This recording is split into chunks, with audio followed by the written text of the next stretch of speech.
우리 인간을 향한 하나님의 사랑은 십자가 예수 그리스도를 통해서 분명하게 드러났습니다. 그리고 예수를 주로 믿는 사람들은 하나님의 자녀가 되는 권세를 누리게 되었다라고 요한복음 1장 12절에 분명하게 선언하고 있습니다. 따라서 하나님의 자녀가 된 성도는 이전과는 다른 변화가 일어나게 되어 있습니다. 그 변화의 핵심은 내 자신이 누구인가를 바로 알고, 그리고 세상과 사물을 바라보는 시선과 해석하는 관점의 변화에 있습니다. 오늘 말씀은 예수 안에서 변화되고 그리고 회복된 하나님의 자녀들이 어떻게 살아가야 하는지에 대한 말씀을 하고 있습니다. 지난 시간에 우리는 1절부터 3절까지 말씀을 가지고 1시간 동안 이 말씀을 나눴습니다.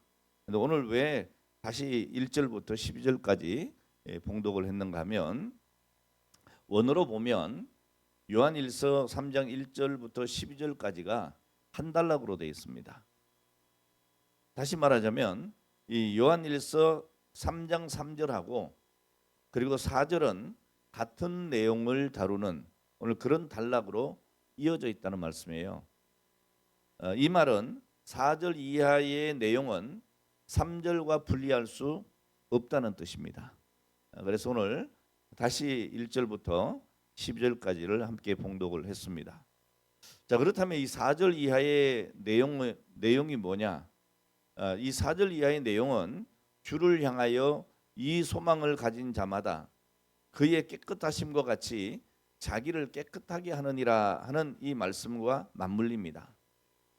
자, 이때 3절은 칭의를 말하는 것이 아니고 부활의 소망을 바라보면서 깨어있는 가운데 우리 예수님처럼 흠이 없고 거룩함을 살아야 한다고 하는 오늘 그런 명분을 말하고 있는 것입니다. 이 성경적인 표현으로 하면 하나님 또는 그리스도의 형상을 회복하는 것, 다른 얘기로 하면 그리스도를 닮는 것, 또 다른 의미로는요 거룩해지는 것, 이런 것을 말하고 있는 거예요. 그리고 신학적으로 표현을 하면 성화를 말하는 내용입니다. 자, 이제 이 사도 요한은 하나님의 자녀가 자기를 깨끗하게 하는 것에 대해서 말씀을 하고 있는 겁니다. 자, 먼저 그의 사도 요한은 대조법을 통해 가지고 자기를 깨끗하게 하는 것과 죄를 짓는 것에 대해서 말씀을 하고 있습니다. 죄는 그리스도께서 이루신 의와 대조가 되고 있습니다. 그리고 죄를 계속 짓는 삶은 의를 행하는 그리스도인의 삶과 대조를 이루고 있죠. 이 사탄과 사탄의 종들은 이 죄의 세력을 확장하는 일을 하고, 그리스도와 하나님의 자녀는 마귀의 일을 멸하는 일을 하는 것입니다.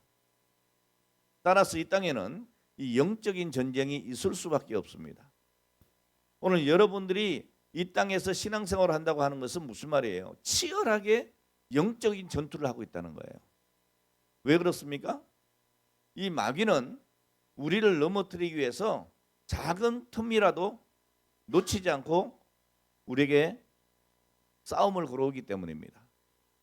그러니까 성경 말씀은 항상 우리에게 뭐라고 합니까? 경계하라, 깨어 있어라, 이렇게 말씀하는 거예요. 오늘 이 시간에도 여러분들이 정신 바짝 차리지 않으면 오히려 말씀을 듣는 중에도 어떻습니까? 시험을 당할 수가 있단 말이에요. 어떤 사람은 말씀을 들으면서 은혜를 쭉 많이 받는가 하면, 어떤 사람은 그 말씀의 찔림에 의해서 자기가 공격을 받는다고 생각하고 시험 드는 사람들도 많이 있습니다, 여러분. 오늘 여러분, 마귀는 때와 장소를 가리지 않습니다. 그러니까 우리 그리스도인들도 때와 장소를 가리지 않고 영적인 경계가 있어야 되는 겁니다. 이 땅에서는 영적인 전쟁이 있을 수밖에 없다는 것을 오늘 여러분 반드시 기억하시기를 바랍니다. 자, 그럼 하나님의 자녀로서의 우리는 어떤 특징을 가지고 있느냐 하는 것이죠. 자, 그것이 지난 시간에 우리가 생각한 1절부터 3절까지 내용이었습니다. 사도 요한은 아버지께서 우리에게 얼마나 큰 사랑을 주셨는지를 생각해 보라는 말씀으로 권면하고 있죠. 그리고 하나님의 그 놀라운 사랑을 받은 우리는 뭐라고요? 하나님의 자녀다. 이렇게 선언한다는 거예요. 오늘 여러분 누구입니까? 하나님의 자녀예요. 그러니까 여러분의 신분이 대단히 중요한 거예요.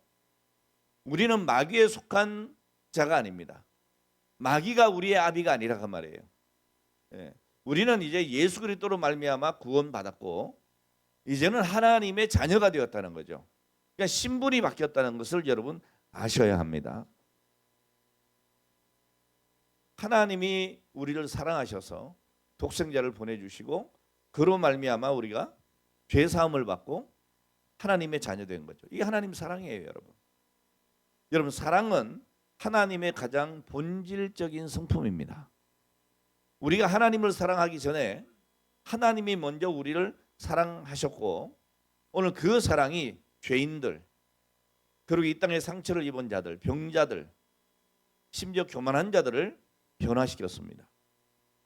자, 그런데도 불구하고 이 세상은 여전히 예수를 알지 못하고 예수 안에 나타난 하나님의 사랑을 알지 못하기에 오늘 그 사랑을 입은 하나님의 자녀를 알 수도 없고 예수님과 교회에 대한 그 영적인 원리도 믿지 못하고 깨닫지 못하는 겁니다. 그러니까 여러분 예수를 알지 못하는 사람들은 왜 예수 믿는 사람들이 저렇게 예수 할까? 교회는 왜 저렇게 해야 될까? 이해를 못하는 겁니다. 이해가 안 되는 거죠. 예. 자, 따라서 성도는 하나님을 믿지 않는 세상 사람과 구별될 수밖에 없습니다. 다른 것입니다, 여러분. 여러분 자녀가 부모의 품에 머물고 의지하듯이 우리 성도들은 늘 하나님 안에 거해야 됩니다. 그리고 말씀과 기도를 통해서 하나님 아버지와 친밀한 관계를 유지해야 되는 거예요. 여러분 세상적인 조건에 상관이 없이 오늘 우리는 예수로 말미암아 구원받았다. 이건 나의 공로가 아니고 전적인 하나님의 은혜였다. 이 사실에 우리는 기뻐하고 감사하는 것입니다. 무엇보다도 예수님의 재림과 마지막 때의 심판을 우리는 두려워하지 않습니다. 오히려 재림의 날을 소망하고 영혼도 예수님처럼 그렇게 완전체로 변해서 하나님 아버지를 만나게 될 것을 소망하고 오늘 그리고 정결하고 거룩하게 살아가기를 위해서 힘쓰는 겁니다. 자, 이런 성도의 삶의 근거가 어디 있느냐? 부활의 소망이 있다는 거예요. 오늘 여러분 우리의 소망은 천국입니다.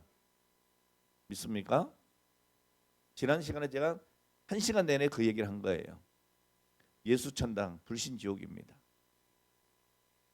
여러분 우리의 구원은 오직 예수 그리스도이십니다.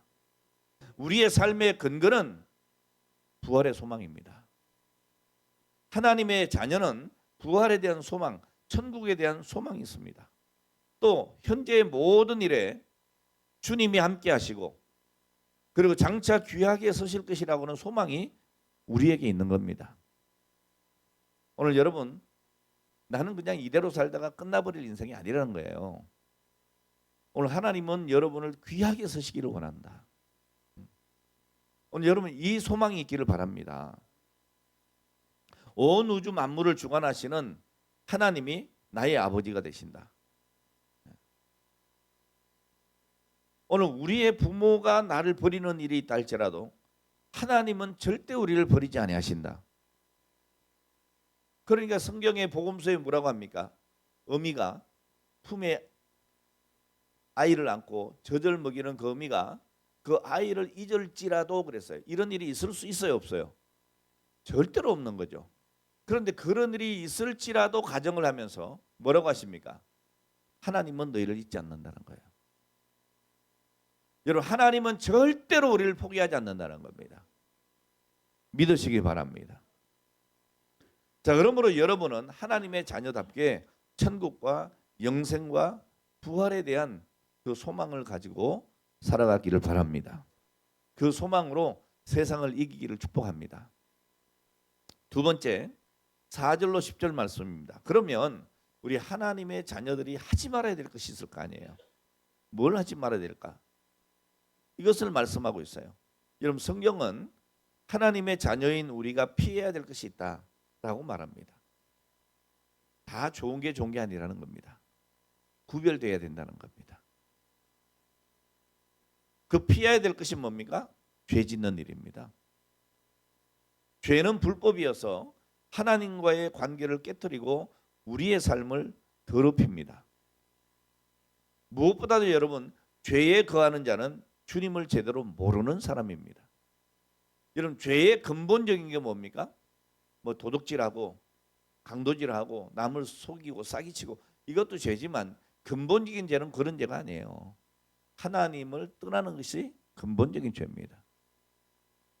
왜 인류에 여러 가지 비참한 일들이 들어왔습니까? 왜 그런 범죄들이 들어왔습니까? 하나님을 떠났기 때문입니다. 우리가 하나님과 가까이 하면 하나님께로 돌아가면 오늘 우리는 죄를 멀리할 수가 있습니다. 자, 그러므로 여러분 죄 안에 거한다고 하는 것은 주님을 제대로 모르는 것이다 그 말입니다. 진정으로 우리 하나님을 아는 사람이라면 죄 가운데 거할 수가 없습니다. 그 죄 때문에 우리 주께서 십자가를 지셨는데 어떻게 그 십자가 사랑을 믿는 우리가 죄에 대해서 무감각할 수가 있겠느냐는 거죠. 이 말은 여러분 우리가 죄를 아예 안 짓는다는 얘기가 아닙니다. 죄에 대해서 늘 자각해야 된다는 얘기예요. 여러분 우리는 연약하기 때문에 제가 뭐라 그랬어요? 하루에도 12번도 죄를 짓는다니까요. 그러나 이 죄에 대해서 자각하지 않고 회개하지 않으면 안 된다는 얘기입니다. 오늘 그렇게 죄에 대해서 우리가 무감각하면 그게 뭐가 된다는 거예요?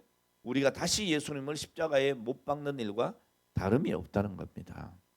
그리고 하나님의 마음을 아프게 하는 일이 된다는 거죠.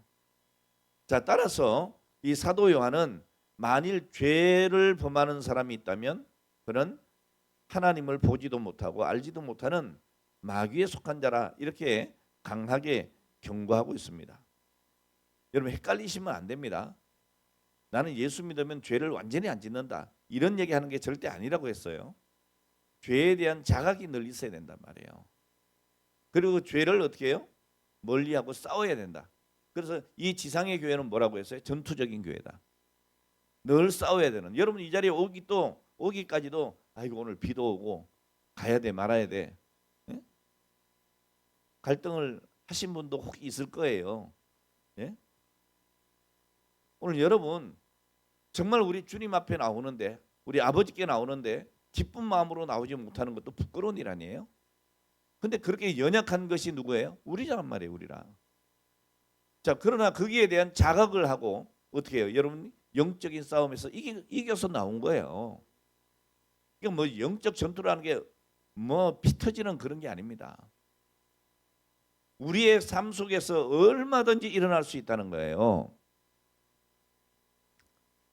자, 그래서 우리는 이 마귀에 속한 자가 되지 않도록 늘 깨어 있어야 된다는 얘기죠. 만일 우리가 죄에 대해서 무감각해져 있다면 그는 스스로 주님을 제대로 알고 믿고 있는지 점검을 해볼 필요가 있다는 얘기입니다. 하나님의 법을 깨뜨리고 죄를 짓는 일에 무감각하다면 오늘 우리가 하나님의 자녀라고 하는 이 정체성에 어울리지 않는 거죠. 자, 그래서 성도는 죄에 빠지지 말고 죄를 멀리해야 된다는 거죠. 그러니까 작은 죄라도 성도의 삶의 자리를 우리가 붙잡고 뿌리를 내리고 오늘 그 죄에 붙잡혀 병들지 않도록 우리가 늘 자신을 점검해야 된다는 거죠. 그래서 제가 지난 시간에 뭐라고 했어요? 우리가 건강검진을 받는 이유는 뭐예요? 내가 혹시 무슨 병이 있을까? 정기적으로 진료를 받는 거 아니에요. 우리나라 이 수명이 이제 80세가 훨씬 넘었다 그랬어요. 평균 수명이. 그렇게 된 이유가 뭡니까? 여러분 1년에 한 차례 의료보험공단에서 뭐가 나오죠? 건강진료하라고 나와요.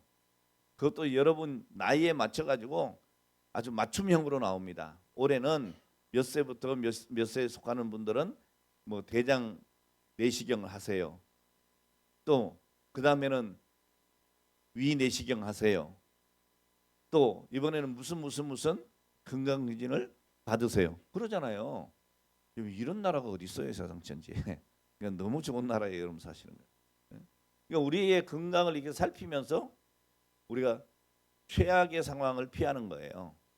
그러다 보니까 우리가 건강하게 인생을 누릴 수가 있는 거죠. 여러분 영적인 부분도 마찬가지예요.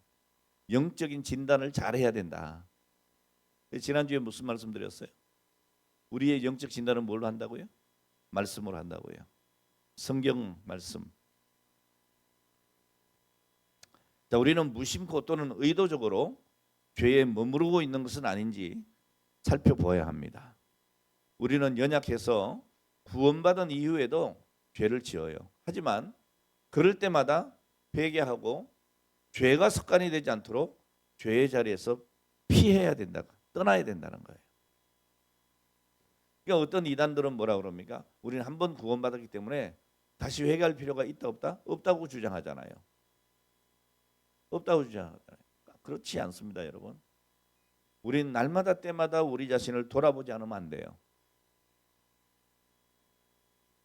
그리고 나로 인해서 내가 속한 공동체까지 죄에 오염되거나 현혹되거나 또는 세상 사람들의 손가락질을 받지 않도록 힘써야 되는 거예요. 여러분 오늘 교회 엄사 그럴 일은 전혀 없지만 오늘 여러분들이 교회 앞에서 우리가 앞에 선흥역 교회에 서 있는 그 앞에서 지나가는 사람하고 막 멱살잡이하고 싸웠다고 생각해 보세요. 그래놓고 나중에 오면서 아이고 권사님 왜 그러세요? 집사님 왜 그러세요? 이렇게 얘기하면 그 주변에 있던 사람들이 뭐라고 하겠어요? 잘잘못과 전혀 상관이 없어요. 내가 100% 잘한 일이라도 세상 사람들은 어떻게 해요? 저 예수 믿는 사람이 교회 앞에서 이렇게 싸운다고 이렇게 얘기하지 절대 편 안 들어줍니다. 자, 그러니까 여러분 오늘 우리는 정말 우리 자신을 잘 살펴야 합니다. 자, 그럼 우리가 어떻게 이 죄의 유혹에서 승리할 수 있겠는가? 그 비결은 오직 예수 그리스도의 능력을 덧입는 겁니다. 내 의지로 되는 거 아닙니다. 하나님의 말씀이 우리의 마음에 심겨져서 오늘 그 말씀이 내 삶을 주관하게 해야 되는 거죠. 오늘 그것이 죄의 유혹을 이기는 방법입니다. 자, 이것을 오늘 본문 9절 말씀 보면 뭐라고 하느냐면 하나님께로부터 난 자라고 말씀하고 있고 하나님께로부터 난 자는 그 속에 뭐가 있어? 하나님의 씨가 있기 때문에 죄에 빠지지 않는다라고 말씀하고 있는 겁니다. 그러니까 하나님으로부터 난 자라고 하는 말은 예수 그리스도의 십자가의 은혜로 구원받은 사람을 말하는 거예요. 예수 그리스도의 십자가 은혜로 구원받은 사람은 그 구원받은 감격을 안고 살아가는 거예요. 여러분 세상에 살면서도 내가 고마운 일이 있어요. 아, 저 사람 나한테 너무너무 잘해줘. 더군다나 내가 위기 때 구해줬어. 그럼 어떻게 해요? 그 사람 볼 때마다 어때요?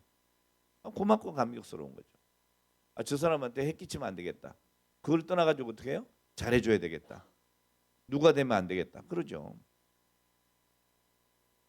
자, 그리고 그러므로 우리는 어떻게 해야 되느냐? 믿음의 주요 또 온전케 하시는 인 예수님을 바라보고 살아야 되는 거죠. 그분을 닮아가는 거예요. 이게 죄의 유혹을 이기는 거예요. 저는 우리 교회 집사님이 한 번 그랬다고 그랬잖아요. 제가 설의 집사 임명받고 그 다음날 월요일날 출근하는데 성격이 불같거든요. 맨날 불질른다 그러죠. 예? 누군지 알 거예요.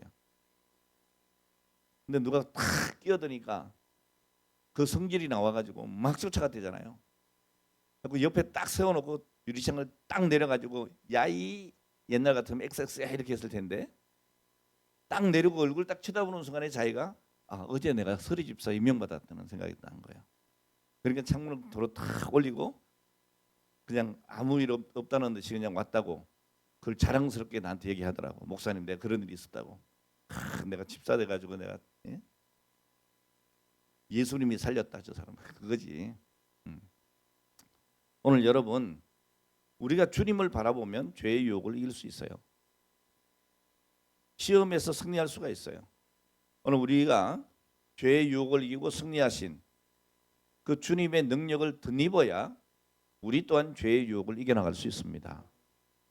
자, 그것을 믿는 자에게 주시는 하나님의 능력입니다. 이것이 십자가의 능력이라는 게 그런 겁니다.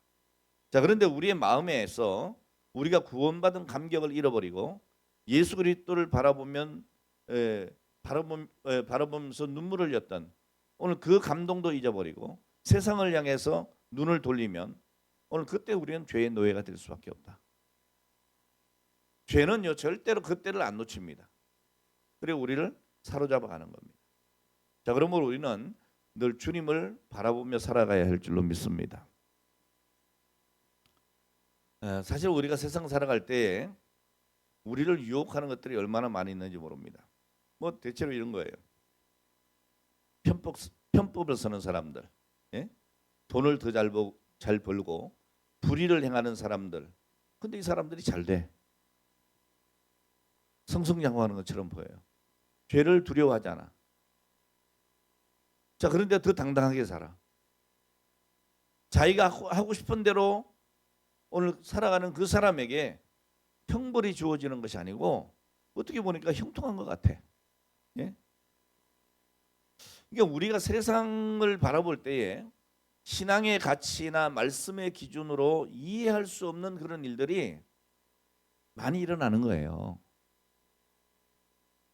근데 여러분 이건요 그냥 오늘 현실의 문제만은 아니고 옛날부터 있었던 일이에요.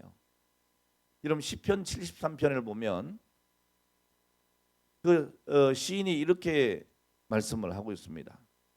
내가 거의 넘어질 뻔하였고 나의 걸음이 미끄러질 뻔하였으니 이는 내가 악인의 형통함을 보고 오만한 자를 질투하였다 그랬어요. 그러니까 이 시인이 지금 넘어질 뻔하였고 미끄러질 뻔했다고 말한 이유가 뭡니까?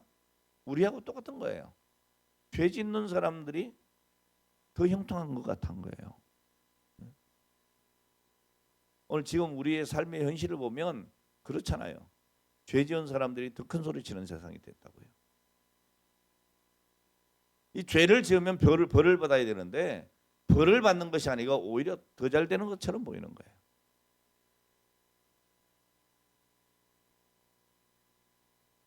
정말 하나님의 말씀대로 한다면 이 교만한 자의 목을 꺾어야 하는데 오히려 그들이 승승장구하는 모습을 보는 거예요. 남에게 해코지하고 남의 것을 사기치고 빼앗아가는 오늘 이런 사람은 재앙을 받아야 마땅한데 그렇지 않은 거예요.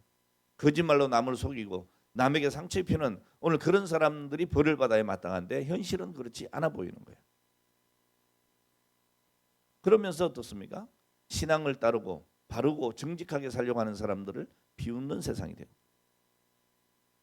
자, 도대체 왜 이런 것인지 오늘 이 시편 기자는 이해할 수가 없었어요. 하나님의 말씀에는 말씀에 따라 의롭고 정직하게 사람들이 복을 받고 형통한다 했는데 현실이 그 말씀과 너무너무 다른 거예요. 그래서 오늘 이 시편 기자는 믿음을 저버릴 뻔했다는 거예요. 믿음이 아무런 의미가 없고 힘도 없다 이렇게 생각하고 믿음에서 떠날 뻔했다는 거예요. 그러다가 이 시인이 뭐라고 합니까? 시편 73편 16절 17절에 보면 이렇게 선언을 해요. 내가 어쩌면 이를 알까 하여 생각한즉 그것이 내게 심한 고통이 되었더니 이런 악인이 잘 되는 것들이 고통이 됐다 그랬어요. 되었더니 하나님의 성소에 들어갈 때에야 그들의 종말을 내가 깨달았다. 무슨 얘기인지 이해가 됩니까? 여러분 세상에는 왜 그렇게 불합리한 게 많은지 왜 하나님의 말씀대로 되는 것 같지 않고 악인이 더 득세하는 것처럼 보이는지 그 이유를 알려고 아무리 궁리를 해봐도 해답을 찾을 수가 없었다는 거예요. 그런데 하나님의 성소에 들어갈 때에야 비로소 깨달았다는 거예요. 그 깨달음은 뭡니까? 오늘 그들에게는 하나님이 정하신 종말이 분명히 있다는 것을 깨달은 거예요. 지금 그들이 불의를 행하면서도 떵떵거리고 살고 지금은 다른 사람들 것을 착취하면서도 벌받지 않고 잘 사는 것처럼 보이지만 언젠가는 반드시 하나님이 그들을 심판하게 되실 것이다. 이 사실을 알았다는 거예요. 그러니까 이 시편 기자가 그 세상을 바라볼 때는 이런 것들이 생각나지 않았어요. 하나님이 심판이 있다는 것을 생각하지도 못했어요.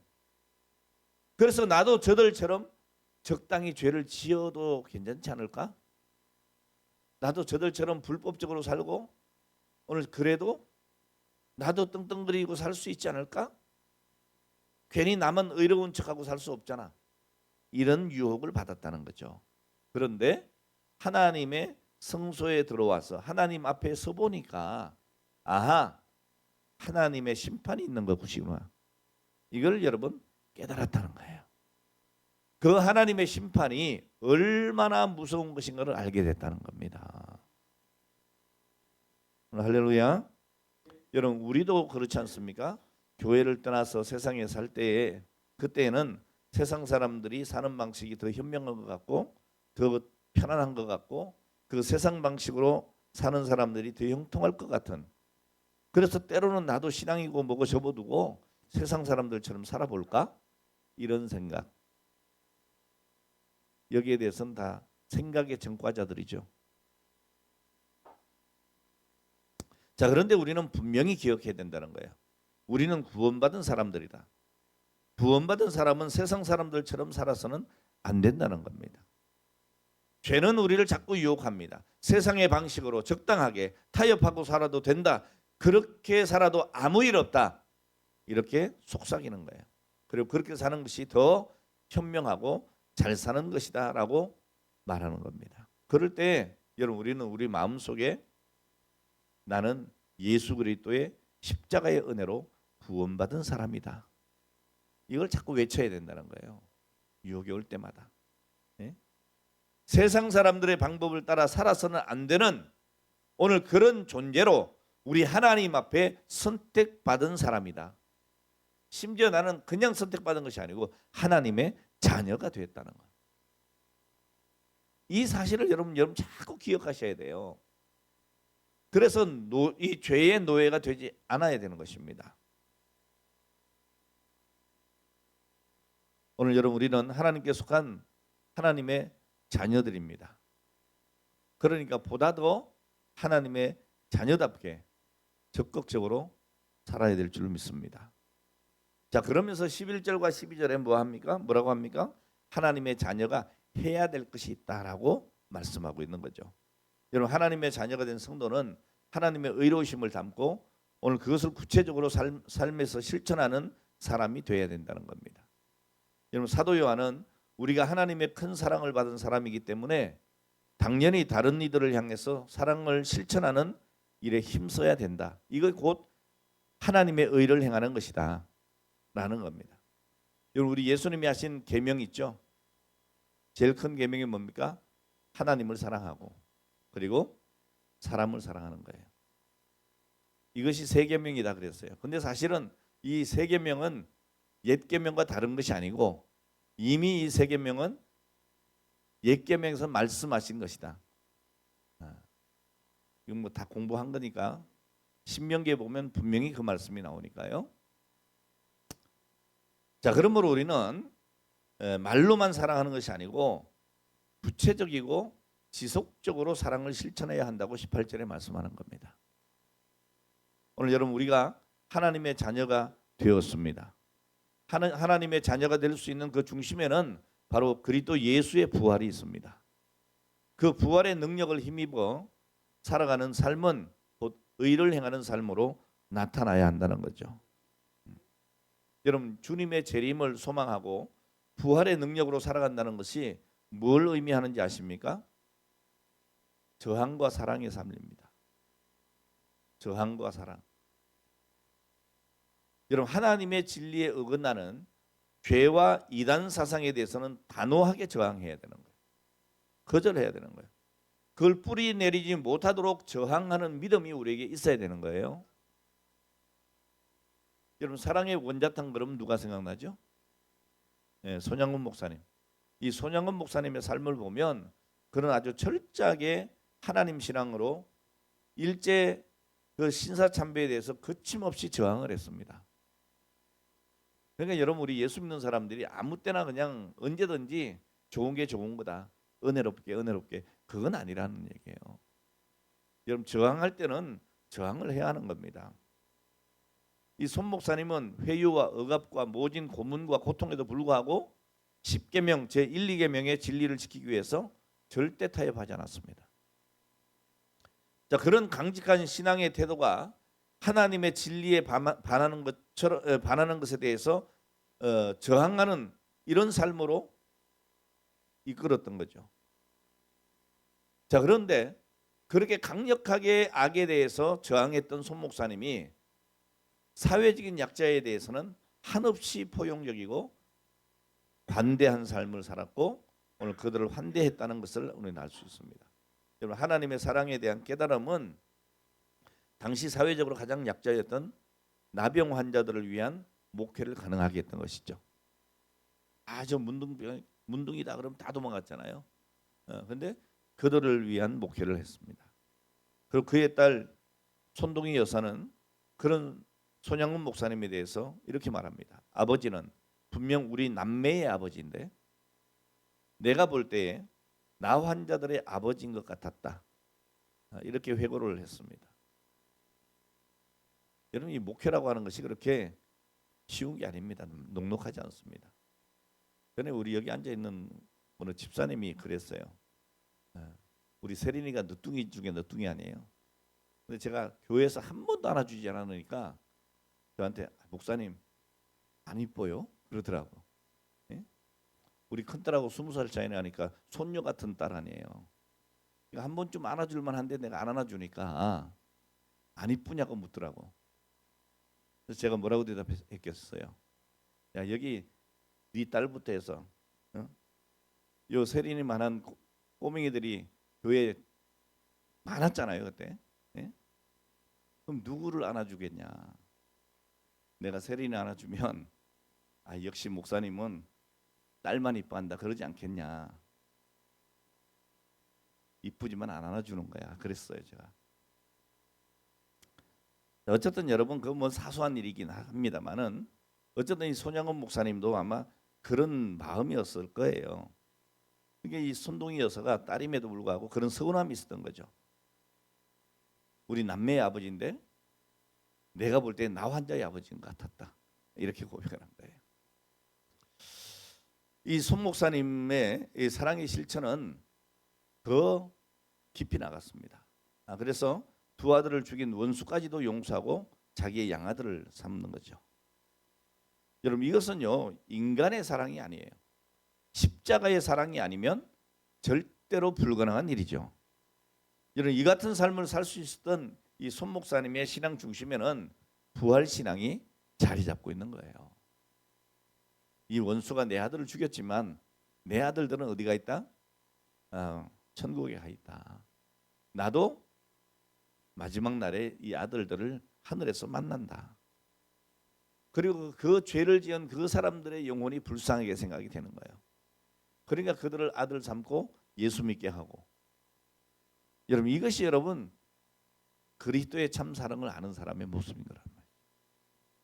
그러니까 여러분 부활 신앙은 교리적이거나 추상적인 언어가 아닙니다. 여러분 이 부활의 능력은 죽음의 그 두려움을 이기는 오늘 이런 삶을 살게 하는 능력이 되는 겁니다. 오늘 살아가는 여러분 십자가의 능력으로 사시길 바랍니다. 그 부활의 능력으로 사시기 바랍니다. 우리 성도는 세상에 속한 사람들이 아니고 하나님께 속한 사람들이에요. 그러니까 하늘의 가치를 가지고 살아가야 될 사람이라 이 말이죠. 여러분 하나님은 오늘 이 말씀을 통해서 우리 모두가 부활의 능력으로 살아가는 사람이 되기를 원하십니다. 지난 시간에 말씀드렸지만 이 요한일서는 로마 황제 도미티아누스가 기독교를 박해하던 그 시기에 기록을 드렸다고 말씀드렸어요. 시기는 AD 그러니까 주후 90년에서 96년 어간에 이 요한일서가 기록이 됐습니다. 이 사도 요한은 로마 황제의 박해와 함께 예수님의 재림이 늦어짐으로 인한 그 성도들의 동요, 오늘 그 틈을 비집고 일어난 영지주의 이단들 그리고 율법주의자들로 인해서 흔들리는 그 교회를 향해서 하나님과의 올바른 관계를 통해서 신앙을 확고하게 하고 그리고 이웃 사랑을 실천함으로 이단들의 유혹을 물리치고 교회를 지켜나갈 수 있도록 권면하기 위해서 이 요한일서를 기록하게 된 겁니다. 자, 물론 우리는 이 사도 요한의 시대처럼 외적인 대박해의 시대를 살고 있지는 않아요. 자, 그렇지만 여러분, 다양한 어려움 속에서 쉽지 않은 신앙생활을 하고 있다는 점에서는 동일합니다. 지금 저희 교회도 중직자임에도 불구하고 뭐 사회적인 이 보수 세력, 진보 세력 막 그 광문에서 지지고 볶고 싸우는 그 일로 인해서 마음에 상처를 입고 우리 교회 문제가 아니에요. 그런 걸 보고 사람들이 교회를 욕하고 이렇게 하니까 시험이 드는 거예요. 이런 경우도 있습니다. 제가 어제 뉴스에 보니까 중국 정부가 시온 교회를 이끄는 조선족 김명일 목사님을 비롯해서 30명의 지하교회 지도자들을 전격적으로 체포했다. 이런 기사를 봤습니다. 14일 유권망에 따르면 체포는 지난 9일부터 11일까지 진행됐다고 합니다. 로이터 통신은 지난 40년 동안 기독교인들을 대상으로 한 최대 규모의 체포다 이렇게 전했습니다. 이 시온교회는 2007년에 설립된 미등록 가정교회입니다. 지금 중국에는 등록되어 있는 교회는 3자교회밖에 없습니다. 그런데 지하교회들이 많이 있죠. 저도 지하교회에 이렇게 설교도 하러 가고 성경 공부 가기도 하고 이게 상당히 위험했던 그 시절들이 있습니다. 완전히 007 작전을 하는 거예요. 공항에 내리면 누가 이렇게 나와서 택시를 태워가지고 갑니다. 가면 중간에 또 내려가지고 또 갈아타가지고 또 갑니다. 또 갈아타고 또 한참을 갑니다. 그러면 그 한 특정한 장소에 사람들이 이렇게 모여 있습니다. 그럼 여러분들은 지금 설교 1시간 듣는 것도 막 몸살이 나시잖아요. 예? 언제 끝나지? 벌써 40분 지났나 막 이러면서 그러시잖아요. 근데 이 사람들은요 3시간 그 가면 보통 밤 10시 넘거든요. 그럼 10시, 11시, 12시, 1시 이제 자야 될 거 아니에요. 근데 못 자게 합니다. 선생님 좀만 더 해주시라요. 그럼 새벽 꼴딱 셉니다. 그렇게 말씀을 사모하는 거예요. 예? 여러분 참 생각할 게 많아요. 너무 편한 거예요. 너무 바쁜 거예요. 왜 바쁜지를 모르겠지만 너무 바쁜 거예요. 자, 어쨌든 여러분 이 시온교회는 2007년에 설립된 그런 미등록 가정교회예요. 그리고 현재 중국 내에 40여 개 도시에서 주일 예배를 드리고 있답니다. 그리고 약 5천 명이 온라인에 접속을 해서 설교를 듣고 지금 지금 이 시간 설교도 물론 중계가 되고 있지만은 이 예배에 참석하는 오늘 이런 사람들이 많이 있다는 거죠.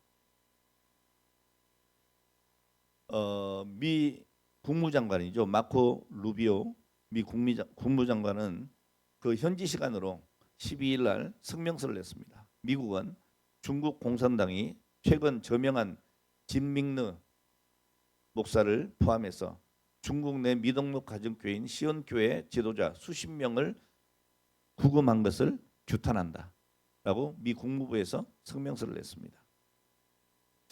사실 정말 이 사건은요 명백한 중국 정부의 명백한 종교 탄압이죠. 인권 유린이고. 자, 그럼에도 불구하고요 그 기사의 댓글을 볼 때 너무너무 가슴 아파요. 댓글에 뭐라고 달린지 압니까? 수도 없이 달려 있습니다. 지금 캄보디아에도 우리 국민들이 억류돼 있다고 그러잖아요. 참 가슴 아픈 일이에요. 생명도 잃었다고 하고 그것 때문에 지금 11월 16일 날 지금 따끄에 기공 예배를 드리러 가야 되는데 지금 벌써 그때 같이 가겠다고 하는 분들 중에 지금 6분이 못 간다고 집에서 반대해가지고 위험한데 왜 가냐고. 여러분 그렇게 기사에 나온 것처럼 굉장히 위험하고 그런 상황은 아닙니다. 그 위험한 것은 왜 그렇습니까? 이 젊은 사람들이 여행 가가지고 카지노 가서 돈 잃고 그래 응유되다 보니까 고액 알바가 있다고 해서 거기 끌려가는 겁니다. 붙잡혀가는 겁니다. 그래서 돈 요구당하고 돈이 안 오면 고문하고 이렇게 되는 거예요. 저희처럼 공항 딱 내리면 선교사님 나와서 버스 태워서 숙소 가고, 예? 그리고 선교지 가고 가서 기도하고 그 코스만 딱 돌아오는데 아무 문제가 없습니다. 자, 그런데 불안한 거예요. 자, 어쨌든 그런 일들이 있어요. 자, 그런데 그런 기사들 밑에 뭐라고 달려 있는가 하면 짝짝짝 박수 치는 거예요. 잘했다. 다 잡아가더라. 이게 말이 되는 소리입니까? 인권 유린이고 종교 탄압인데 잘했다. 다 잡아갔더라. 그리고 또 이런 댓글. 종교를 보면 국가의 미래가 보인다. 기독병 박멸하는 나라가 흥할 것이다. 우리나라는 기독병 앓다가 절단 날 듯. 개신교는 타인의 종교 자유를 부정하는 종교인데 체포는 당연하죠. 민주주의와 공존할 수 없는 종교. 뭐 이런 등등. 사실 이거보다 더 심한 게 있는데요. 차마 제가 입에 담지 못해서 안 가져온 거예요. 정말 힘든 말을 쏟아내요. 자, 그러니까 여러분 이런 상황에서 우리 예수 믿는 사람들이 심리적으로 많이 위축을 당하는 것 같아요. 많이. 자, 그런 상황이지만 그럼에도 불구하고 성도들은 믿음을 지켜야 합니다. 교회 공동체를 지켜야 할 의무가 있습니다. 이를 위해서 내가 누구인지를 바로 깨닫고 세상에 속한 것이 아니라 세상을 능가하는 하나님의 가치관을 가지고 우리가 살아야 하는 것입니다. 간절히 여러분 바라기는 부활의 능력이 오늘 저와 여러분들을 이끄는 삶이 되시길 바랍니다. 하나님의 의를 이루고 이 땅 가운데 하나님의 나라를 이루어가는 오늘 저와 여러분의 삶이 되기를 예수님의 이름으로 축원합니다. 자, 오늘 본문에 보면 우리가 하나님께 속한 자로서 하나님의 자녀답게 사는 두 가지 방법을 가르쳐 줍니다. 그 첫 번째가 의를 행하며 의롭게 살라고 하는 겁니다. 본문 7절에 자녀들아 아무도 너희를 미혹하지 못하게 하라. 의를 행하는 자는 그의 의로우심 같이 의롭다라고 말씀을 하고 있습니다. 또 하나는 뭡니까? 서로 사랑하라고 하는 겁니다. 형제를 사랑하는 것입니다. 여러분 세상이 갈수록 사랑을 잃어가고 있습니다. 사실 세상 사람들이 교회를 향해서 손가락질 하는 이유가 뭡니까? 사랑을 잃어버렸기 때문입니다. 교회와 성도와 심지어 목회자들이 자기의 욕심대로 사는 거죠. 이웃을 사랑하기보다는 자기의 유익을 위해서 살아가는 거예요. 자기 욕망을 위해서 사랑을 악용하는 짝퉁사랑, 거짓사랑이 난무하기 때문이라고도 볼 수 있어요. 그러니까 이런 부분에 있어서는 우리가 단호하게 회개할 줄 알아야 되고 이것을 여러분 바꾸는 것이 개혁이다. 오늘 지난 주일 말씀 제가 드렸습니다. 새 개혁이 뭔지. 오늘 여러분 본문 10절에 보면 하나님의 자녀와 마귀의 자녀가 두 가지 면의 차이가 나는데 그 하나는 의를 행하는 것이고 다른 하나는 형제를 사랑하는 것이다. 이렇게 말하고 있습니다. 그리고 이어서 11절에 보면 우리는 서로 사랑할지니 이는 너희가 처음부터 들은 소식이라고 말씀을 하고 있습니다. 오늘 예수님께서는 원수까지도 사랑하고 우리를 박해하는 사람들을 위해서 기도해 주는 것이 그리스도인의 진짜 사랑이라고 말합니다.